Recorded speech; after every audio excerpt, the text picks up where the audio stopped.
नमस्कार साथियों, मेरा नाम है मयंक गौतम और आप सभी का स्वागत है आपके अपने हिंदी वाले गुरुजी चैनल में।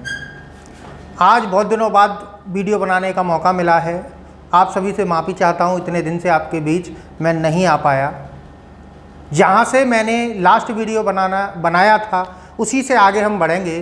लास्ट वीडियो आपके जो चल रहे थे वो अलंकार चल रहे थे। अलंकार के अंतर्गत हमने 4 शब्द अलंकारों के बारे में जान लिया था। आज हम 3 शब्द अलंकारों के बारे में और जानेंगे। उन तीनों की एक खासियत और है, वो तीनों के तीनों आवृत्ति मूलक अलंकार हैं। आवृत्ति मूलक का मतलब होता है किसी भी शब्द या कथन का बार बार आना, आवृत्ति होना। किसी भी शब्द की जब आवृत्ति होती है तो उसी अलंकार को आवृत्ति मूलक अलंकार कहा जाता है। तो चलिए शुरू करते हैं। आज हम पहले अलंकार की ओर। पहला शब्द अलंकार है पुनरुक्ति अलंकार, या कहा जाए पुनरुक्ति प्रकाश अलंकार। देखिए, कुछ विद्वान पुनरुक्ति अलंकार और पुनरुक्ति प्रकाश अलंकार और एक अलंकार और होता है बीप्सा, जिसको हम अभी थोड़ी देर में पढ़ेंगे। बीप्सा अलंकार और होता है एक, उसको कुछ विद्वान एक ही मानते हैं। उनका मानना है कि पुनरुक्ति प्रकाश, वीप्सा और पुनरुक्ति अलंकार एक ही होते हैं। क्यों? क्योंकि इनमें दोनों में ही शब्दों की आवृत्ति होती है। तो चलिए जानते हैं कि इनमें क्या अंतर है। थोड़ा सा इनमें अंतर है, वो क्या है वो देखते हैं। चलिए देखिए, पुनरुक्ति प्रकाश अलंकार क्या होता है। पुनरुक्ति शब्द से पता चलेगा। पुनरुक्ति शब्द को देखा जाए तो एक शब्द इसमें निकल के आता है पुनः, और दूसरा शब्द है उक्ति। पुनः का अर्थ है दोबारा या बार बार, और उक्ति का अर्थ होता है कथन। यहीं से इसकी परिभाषा बन जाती है कि जहां पर कोई शब्द या कोई कथन बार बार आता है तो वहां पर पुनरुक्ति या पुनरुक्ति प्रकाश अलंकार हो जाता है। याद रखिएगा, शब्द का भी पुनरुक्ति हो सकती है और पूरे के पूरे कथन की भी पुनरुक्ति हो सकती है। और इसकी एक खासियत और होती है, अगर आप देखेंगे शब्द का बार बार आना आपने लाटानुप्रास में भी देखा था। लाटानुप्रास में पुनरुक्ति अलंकार में अंतर बस यही है कि वहाँ पर जो शब्द आता है उसका अर्थ तो समान होता है, लेकिन जो भावार्थ होता है वो थोड़ा सा कहीं ना कहीं अलग हो जाता है। लेकिन यहाँ पर जब भी शब्द की आवृत्ति होगी तो वो द्वित्व के रूप में होगी। द्वित्व का मतलब एक शब्द के तुरंत बाद वही शब्द का प्रयोग हो जाना, या एक ही शब्द को 2 बार बोलना, एक साथ में 2 बार बोलना। तो अब आगे बढ़ते हैं, इसके कुछ उदाहरणों को देखते हैं। जैसे एक फिल्म का मैंने एक उदाहरण ले रखा है। फिल्म का उदाहरण है धीरे धीरे से मेरी जिंदगी में आना। धीरे धीरे से मेरी जिंदगी में आना। अगर आप देखेंगे तो यहाँ पर ये जो धीरे धीरे शब्द है इसकी आवृत्ति हो रही है और द्वित्व रूप में हो रही है, अर्थात क्रम से हो रही है, एक के बाद एक तुरंत आ रहा है। तो यहाँ पर कौन सा है? पुनरुक्ति प्रकाश अलंकार है। अगला उदाहरण देखते हैं। ये महादेवी वर्मा जी की लाइन है कि मधुर मधुर मेरे दीपक, अर्थात जो दीपक, जो जलता दीपक है, उस दीपक से कह रही हैं कि हे दीपक। और दीपक भी कैसा है? मधुर मधुर। मधुर मधुर मेरे दीपक जल, जल का मतलब जल जाओ। अपने दीपक से कह रही हैं महादेवी वर्मा जी कि मधुर मधुर मेरे दीपक जल, अर्थात जल जाओ। तो ये जो मधुर मधुर है, आप देख पा रहे हैं कि यहाँ पर किस शब्द की आवृत्ति हो रही है? मधुर मधुर की। और किस रूप में हो रही है? द्वित्व रूप में हो रही है, अर्थात एक के बाद तुरंत वही शब्द का प्रयोग हो रहा है। अब यहाँ पर देखते हैं, गांव गांव अस होई आनंदा। यहाँ पर आप देख रहे हैं कि गांव गांव में इसी प्रकार आनंद हो रहा था। ठीक, तो गांव गांव शब्द की यहाँ पर क्या हो रही है? आवृत्ति हो रही है। अब एक उदाहरण और मैं आपके सामने लिख देता हूँ, जो मैंने अभी बताया था कि कथन की आवृत्ति भी होती है, तो वो यहाँ पर यहाँ लिखता हूँ। गुरुदेव जाता है समय,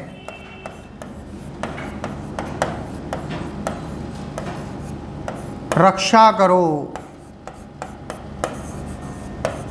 रक्षा करो।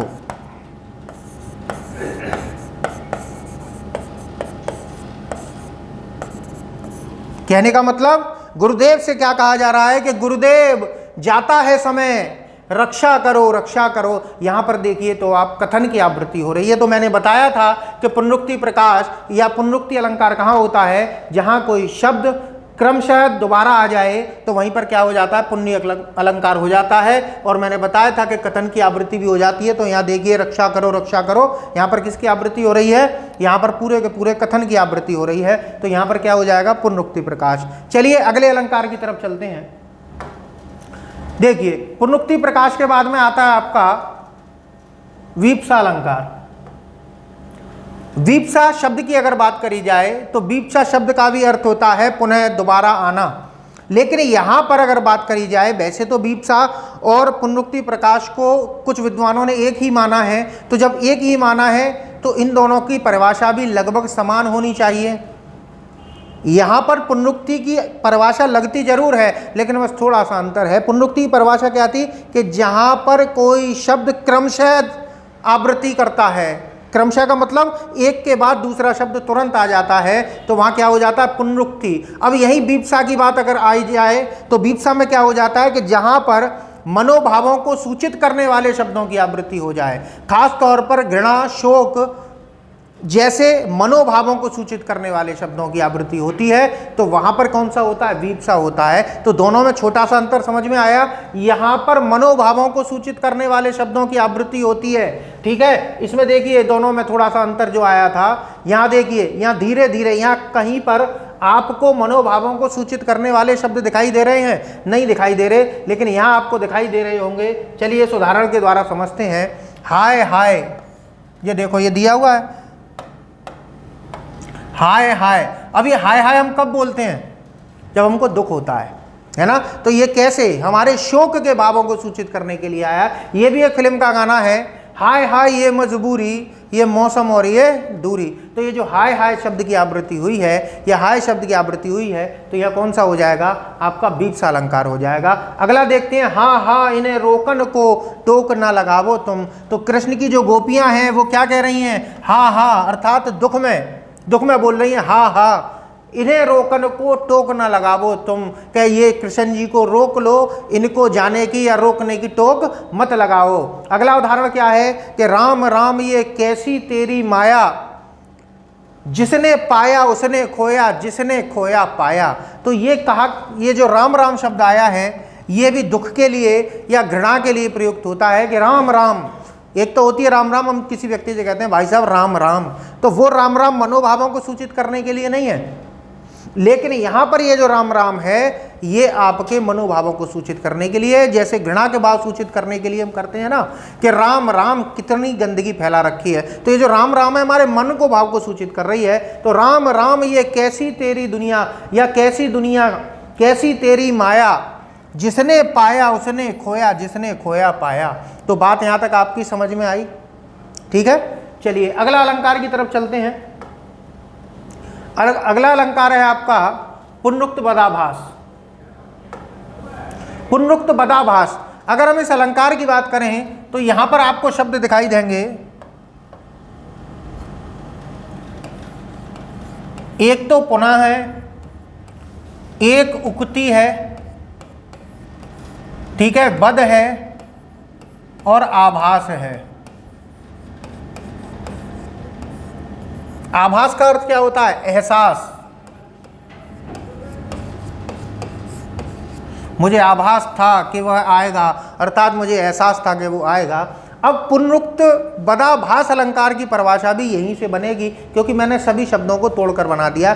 पुनः धन उक्ति, पुनः मतलब दोबारा, और उक्ति मतलब कथन का आना, और लेकिन क्या हो उसमें, एहसास हो। कहने का मतलब है कि जहां पर शब्द की अर्थ के आधार पर आवृत्ति का केवल एहसास होता है, वहां कौन सा हो जाता है, पुनरुक्ति बदाभास। इसको अच्छी तरीके से समझते हैं। पुनरुक्त बदाभास अर्थात अर्थ के आधार पर ऐसा लगे कि शब्द की आवृत्ति हो रही है, अर्थात एक समान अर्थ वाले शब्द लगे आपको के आए हैं, लेकिन असल में शब्द की आवृत्ति अर्थ के आधार पर ना हो रही हो, वह पुनरुक्त बदाभास अलंकार होता है। कहने का मतलब कि अर्थ के आधार पर शब्द की आवृत्ति का केवल क्या हो, एहसास हो, केवल क्या हो, आभास हो, असल में कोई आवृत्ति ना हो। उदाहरण से आप बहुत अच्छी तरीके से समझ जाएंगे। देखिए देखते हैं, देखो सुमन और फूल। सुमन किसका पर्यायवाची है, फूल का। तो दोनों समान अर्थ वाले शब्द लग रहे हैं, ये सुमन भी समान अर्थ वाला लग रहा है और फूल भी समान अर्थ वाला लग रहा है। खिल उठे लखों मानस मन में, ठीक है, मानस भी मन को कहते हैं और मन तो मन है ही है। तो यहां पर ऐसा लग रहा है कि एक समान अर्थ वाले शब्दों की क्या हो रही है, आवृत्ति हो रही है, लेकिन वास्तविकता में आवृत्ति है नहीं। वो कैसे, देखिए यहां पर इस सुमन का अर्थ है फूल और यहां पर फूल का अर्थ है प्रसन्नता। क्या है, प्रसन्नता। सुमन फूल खिल उठे, अर्थात प्रसन्नता से फूल क्या हो चुके हैं, खिल उठे हैं। लखों मानस, यहां पर ये जो मानस है इसका अर्थ है मान सरोवर, और यहां पर ये जो मन है इसका अर्थ आपका मन ही है। तो अब देखिए क्या अर्थ की आवृत्ति हो रही है, नहीं हो रही। तो यहां पर केवल अर्थ का क्या हो रहा है, एहसास हो रहा है कि एक समान अर्थ वाले शब्द आ रहे हैं, लेकिन वास्तविकता में यहाँ पर किसी भी प्रकार की आवृत्ति नहीं है, ना ही समान अर्थ वाले शब्दों की और ना ही एक समान रूप वाले शब्दों की। तो यहाँ पर क्या है, पुनरुक्त पदाभास है। तो फूल, यहाँ सुमन का अर्थ फूल निकल आया, यहाँ फूल का अर्थ प्रसन्नता निकल आया। ऐसा लग रहा था ये दोनों के दोनों ही क्या है, एक समान अर्थ वाले। चलिए अगले में देख लेते हैं। जन को कनक सुवर्ण बावला कर देता है। अब आप पढ़ते ही आए हो, कनक कनकते सौ गुनी मादकता दिखाए, तो कनक शब्द के दो अर्थ निकल के आए थे, एक सोना निकल के आया था और एक आपका धतूरा निकल के आया था। लेकिन यहाँ पर आप देखेंगे तो कनक का अर्थ सुवर्ण निकल के आया था, तो ये दोनों के दोनों एक समान अर्थ वाले प्रतीत हो रहे हैं, कनक और सुवर्ण। लेकिन ऐसा नहीं है, यहाँ पर इस कनक का अर्थ तो सोना है, लेकिन इस सुवर्ण का अर्थ है अच्छा वर्ण। क्या है, अच्छा वर्ण। यहां सुवर्ण का अर्थ सोना नहीं है, और अगर यहां सुवर्ण का अर्थ सोना हो जाता तो यहां पुनरुक्ति पदाभास अलंकार नहीं होता।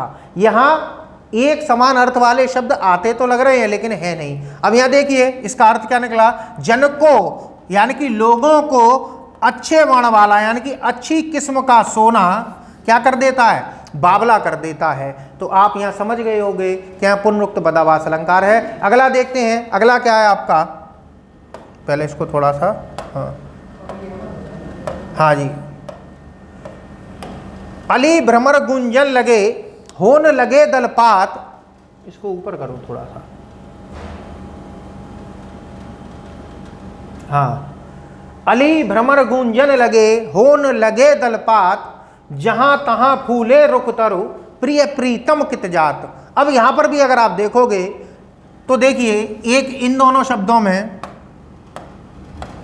एक इन दोनों शब्दों में, एक इन दोनों शब्दों में, एक इन दोनों शब्दों में और एक इन दोनों शब्दों में समान अर्थ वाले शब्दों की आवृत्ति का क्या हो रहा है, एहसास हो रहा है, या कहा जाए आभास हो रहा है। लेकिन वास्तविकता में क्या यहाँ पर समान अर्थ वाले शब्द आए हैं, अर्थात पर्यायवाची शब्द आए हैं एक दूसरे के, नहीं आए। देखिए कैसे, यहाँ पर अली की अगर बात करी जाए तो अली माने भंवरा भी होता है, क्या होता है, भंवरा।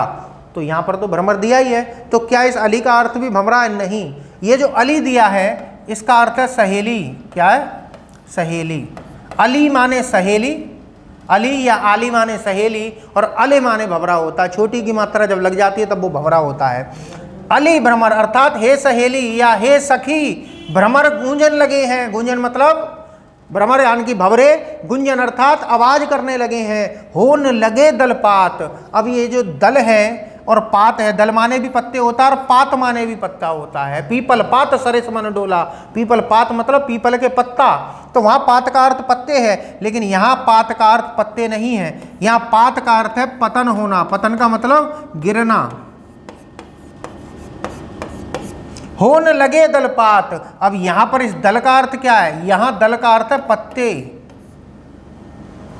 कि हे सखी भंवरे गूंजने लगे हैं और पत्ते या पत्तों का पतन होने लगा है।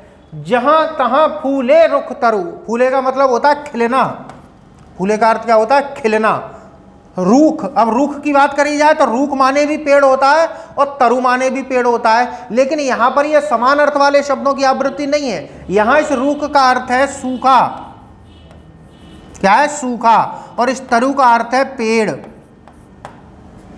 तो अब अर्थ क्या निकल के आया कि जहां तहां यानी कि जहां देखो वहां सूखे पेड़ खिलने लग गए हैं, अर्थात उन पे भी क्या आने लगी है, हरियाली छाने लगी है। तो अब आप खुद देख पा रहे हो कि मौसम कैसा हो गया, मौसम अच्छा हो रहा है। कैसे अच्छा हो रहा है कि देखो भंवर गूंजन लगे हैं। पहले पतझड़ था, ठीक है, अब पतझड़ का मौसम चला गया तो अब क्या होगा, पेड़ों पे नई नई कोपलें उगेंगी, नए नए पत्ते निकलेंगे। तो वही चीज़ कही गई है कि देखो हे सखी भ्रमर गूंजने लगे हैं और होने लगे, अर्थात पत्तों की पतन होने लगा है। इधर उधर जो सूखे हुए पेड़ थे वो भी क्या होने लगे हैं, खिलने लगे हैं। अब आगे क्या है कि प्रिय प्रीतम कित जात, प्रिय, अब यहाँ पर प्रिय माने भी पति होता है, प्रीतम माने भी पति होता है, लेकिन यहाँ पर क्या समान आवृत्ति हो रही है अर्थ वाले शब्दों की? नहीं, यहाँ प्रिय का अर्थ है प्यारा और प्रीतम का अर्थ है पति।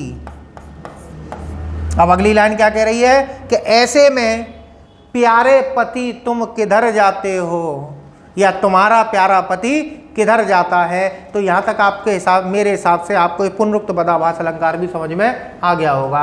चलिए अब अगले अलंकारों की तरफ चलते हैं। वैसे तो ये शब्दालंकार आपके यहीं समाप्त हो गए, कुछ गौण शब्दालंकार भी होते हैं। गौण का मतलब शब्दालंकार में इन कुछ अलंकारों को भी सम्मिलित कर लिया गया है, लेकिन ये परीक्षा की दृष्टि से नहीं है, परीक्षा में नहीं आते हैं, इसलिए मैं बस थोड़ा सा आपको इनके बारे में केवल जानकारी देना चाहता हूँ। जैसे ये है अन्य गौण शब्दालंकार। अन्य गौण का मतलब क्या होता है, जो अप्रधान अलंकार होते हैं, या कहा जाए ये इतने ज़्यादा प्रधान अलंकार नहीं है, शब्द अलंकारों में इनकी गणना नहीं की जाती है, लेकिन कुछ विद्वान इनके बारे में भी चर्चा करते हैं। देखिए इसमें सबसे पहला है भाषा समक।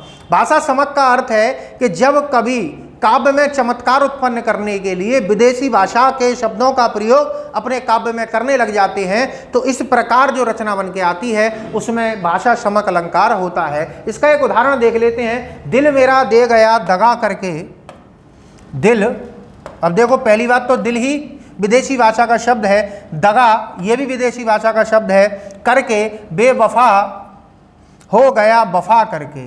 अब ये वफा बेवफा ये शब्द किसके हैं, अरबी फारसी शब्द हैं। तो इन शब्दों का प्रयोग किस में हो रहा है, काव्य में हो रहा है। और किस काव्य में हो रहा है, हिंदी काव्य में हो रहा है। तो ऐसे अलंकार या इस प्रकार की रचनाएं किस अलंकार से संबंधित मानी जाती हैं, भाषा समक। और पहले ही बता दूं ये परीक्षा में नहीं आता है, केवल आपकी जानकारी के लिए इस अलंकार के बारे में बता रहा हूं। अगला है प्रहेलिका।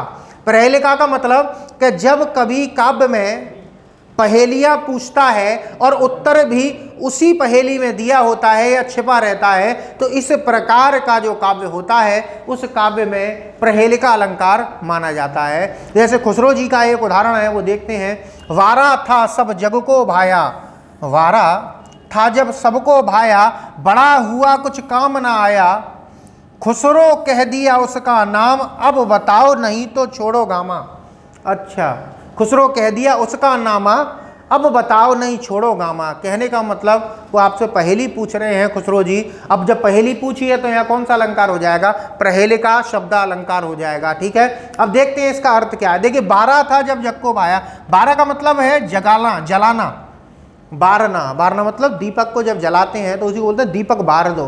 तो बारह था सब जग को भाया, अर्थात जब जल रहा था दीपक तो सबको अच्छा लग रहा था। और बड़ा हुआ कुछ काम ना आया, और जब वो बुझ गया, अर्थात बढ़ाना मतलब बंद कर देना, जब वो बुझ गया तो किसी के भी काम में नहीं आया।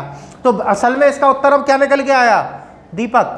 दीपक के बारे में ही तो है, 12 था सब जग को भाया, अर्थात जब जल रहा था तो सबके काम में आ रहा है, और जब बढ़ा दिया तो किसी के भी काम में नहीं आ रहा, किसी को अच्छा नहीं लग रहा। तो इसकी पहेली का उत्तर क्या निकल के आया, दीपक। अब देखिए उन्हीं की अगली लाइन में इसका उत्तर भी है।